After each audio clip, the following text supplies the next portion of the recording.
मेरा सवाल है कि आप प्रधानमंत्री होते मेरा सवाल है कि आप प्रधानमंत्री होते अगर, तो आप 3 कौन से बड़े कदम उठाते जिससे फौरी तौर पर राहत होती और लॉन्ग टर्म सॉल्यूशन ढूंढा जाता? क्या उदारीकरण की वो व्यवस्था जिम्मेदार नहीं है जो गांव, खेतों और हमारे घर की दहलीजों से रोजगार खत्म कर दिए, मौके खत्म कर दिए और गिनती के कुछ शहर खड़े किए, आइलैंड खड़े किए, जहां रोजगार को लेकर हम भटकते हैं और पलायन को मजबूर होते हैं। और देश का पूर्वी हिस्सा, खासतौर पे बड़ी तादाद में प्रवासी मजदूर आते हैं, चाहे बिहार हो, यूपी हो, झारखंड हो, पश्चिम बंगाल हो, उड़ीसा हो, यहाँ रोजगार क्रिएट होते। तो क्या उदारीकरण की वो व्यवस्था जिम्मेदार नहीं है और वो सरकारें जो आगे ले जा रही थी वो व्यवस्था, उस व्यवस्था को वो जिम्मेदार नहीं है?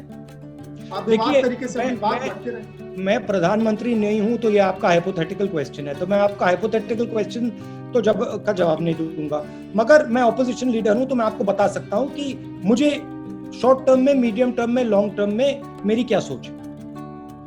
शॉर्ट टर्म में डिमांड को आप फायर कीजिए।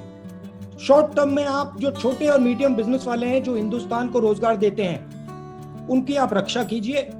और जो आर्थिक तूफान आने वाला है, उसके लिए आप प्रिपरेशन शुरू कर दीजिए। मेडिकल साइड से जो हमारे बुजुर्ग लोग हैं, जो हाई रिस्क लोग हैं, उनको आप प्रोटेक्ट कीजिए। ये हुई बात शॉर्ट टर्म की। मीडियम टर्म की बात जो है, ये जो स्मॉल एंड मीडियम बिजनेसेस हैं, इनको आप सपोर्ट कीजिए, पूरे देश में सपोर्ट कीजिए। और in small and medium businesses जो 40% रोजगार हिंदुस्तान को दिलवाते हैं, इनको आप फाइनेंशियल सपोर्ट दे के इनको आप बड़ा कीजिए और बिहार जैसे प्रदेशों में ही रोजगार तैयार कीजिए।